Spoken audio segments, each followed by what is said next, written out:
Hello and welcome. If we haven't met, I am Jordan Shonda, the founder of ScholarPrep, and today you are going to hear about planning and paying for college from an expert. So this week I am chatting with John Hupalo, founder and CEO of Invite Education. Welcome, John. Jordan, thanks so much for having me. Thank you. Absolutely. And so now I know that we're going to dig into the topic of college affordability and paying for college and all of that, but first tell me how you got into this work. Well, Jordan, it's really interesting. The planning and paying for college process generally is very personal, and it was very personal for me as well. I have two daughters who have been through the process. I spent most of my career actually helping families with student loans, either federal loans or private credit loans. But it wasn't until my girls went to college that I understood just how crazy this process was. So we decided we need to do something about that, and that's where Invite Education was born. That's great. I feel like so many of the people that I talk to in this world, it's always a personal story like that. That's how we get thrown into this work. That's exactly right. It's very personal, and it's what drives a lot of us like you and me and others to try to help families clarify, because we've been through it and we want to be helpful. Yeah, absolutely. And so I know you know that we talk a lot about the importance of planning for college early. As soon as a student graduates eighth grade is what we advise, but we're all about the applications and scholarships and things like that. So tell us what families can be doing early on in high school to prepare, or maybe even earlier, to prepare them for college financially. Yeah, Jordan, it's really interesting. For eighth grade, for the planning and the matriculation process, getting ready, that's great. Actually, planning for the financial process can start at birth. Sometimes I make the joke at conception, maybe a little early, but maybe not. But the reality is, when you're trying to save, the more years you have, the more time, the better opportunity you have to save a greater amount. And there's this compounding concept in finance that says if I save $1 today and then I earn some interest on it, next year I'm going to earn on my principal plus my interest, and it keeps going and going. So the sooner that parents can start saving, and I say even just a little bit, $25 a month, $50 a month, whatever it is, start right now. And that's the other thing. This is one of those things where you can easy to put it off until tomorrow, but actually today, go and save some money today, and you'll be much better off tomorrow. Yeah, absolutely. So let's talk worst case. Let's say a family hasn't been taking your advice and saving a little bit at a time, and they have a senior. What do they do? Yeah, unfortunately, that's not the worst case. It's the almost general case for a lot of families, and we run into this all the time. So I say the same thing.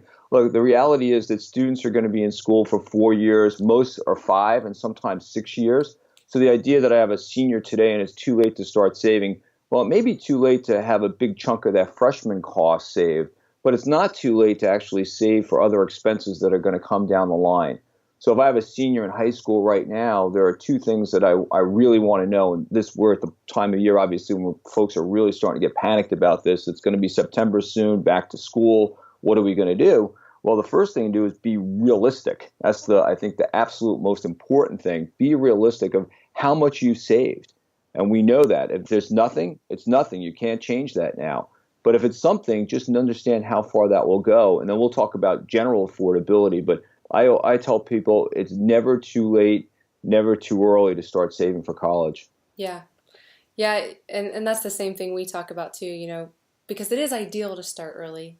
But that's, like you said, not the reality for most people. And so there's still things you can do. It's not too late. Don't just give up, if you have a Yeah. senior.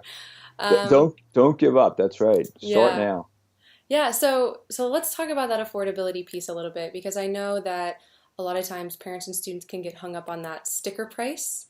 And so what's an easy way that families can compare the actual affordability of different colleges? Yeah, when you say affordability, that means different things to different people as well. And I think that's the first baseline confusion that people have. So what's affordable? And your point's the right one. The the college university will publish a sticker price and says it costs, room, board, tuition, fees, everything else. It's going to cost $60,000 a year to come to this school. And families will step back and say, I haven't saved anything, so we can't afford that.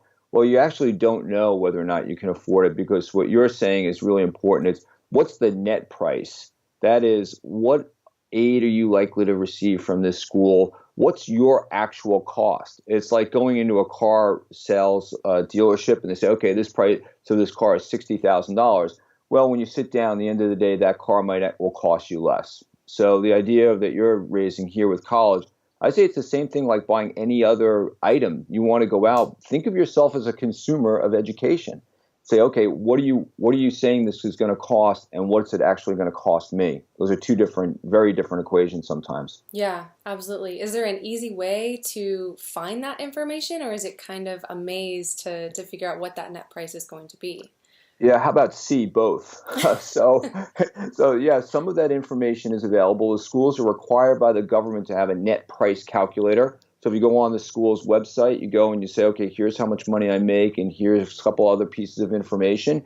And then the school will say, well, based on that high level, here is sort of a ballpark of what your net price, what your actual cost might be.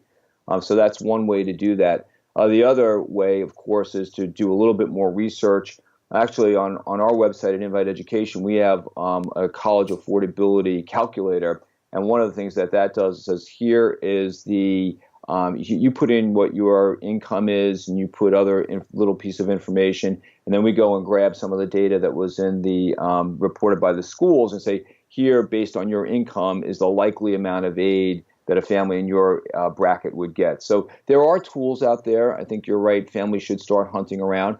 And at the end of the day, guidance counselors in high school and college admissions professionals, they want to be helpful. If you ask the right questions, you'll get great answers. Yeah. So, what is there like a big mistake that you see families making when it comes to this process? What is that? And what can we kind of advice can we give them to avoid that? Yeah, so the big mistake parents make is that they're not realistic. So they're either overly optimistic, and that is, guess what? My kid is just brilliant, or they're playing the oboe, or whatever it is. They're the best soccer player, and so they're going to get a full ride. And that doesn't really happen for everybody. So they're either overly optimistic, or they go the other way and they're overly pessimistic and say, we make too much money, or we're not going to get any financial aid. So I say kind of my first order of advice all the time is take a deep breath. Just sit back and understand that this is a process, and there's a little gamesmanship involved on both sides, and know that the school wants to have great students in their class.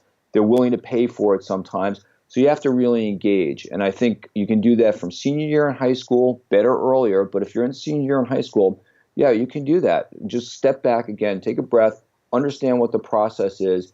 And that's absolutely critical. Know what the school is able to do for you and maybe what they're not able to do. Yeah. And speaking of the school, something that also gets brought up a lot is college fit. So what college is actually the right fit for me? So where does that come into play in this whole process? I think there are two general categories of fit. One is financially. So is this a financial, affordable fit for my family? And then the second is around the academic, social. And maybe it's three fits: academic, social, and financial when it comes down to it. And finding all three of those to line up, some folks think it's like finding a needle in a haystack. I think at the end of the day, though, there are over 7,000 colleges. If you can be realistic, and the second biggest mistake I think families make is they get stuck on brand name schools. So they're around at their cocktail parties, and Sally's going here, and this one's, and my student, maybe they want to go to a community college, or maybe they want to go to the local school that doesn't have that big brand name. And now all of a sudden the emotional part of this really starts to come into play. Mm-hmm. And that can really take families off a productive track. There are 7,000 schools. There's a great school. There are a number of really great schools that should meet each of those three fit criteria for every student. Yeah, I couldn't agree more. There's not that one perfect school, and I think a lot of students get hung up on that, and it is emotional, so I understand. Yeah. Well, I think this has been a phenomenal introduction to the college affordability, the planning, things like that. So to wrap things up, we always ask the same question, and that is, do you have any other tips and tricks to share with families on the college-bound journey? Yeah, I think we went through it, but the absolute bottom line is start as early as you can, be realistic, and the last piece that we haven't talked about is that it works out.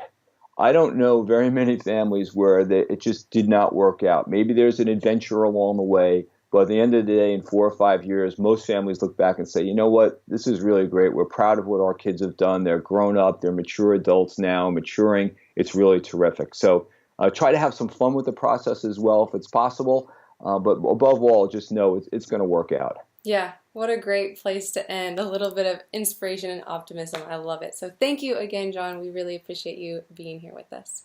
Glad to do it, Jordan. Thanks. Thanks.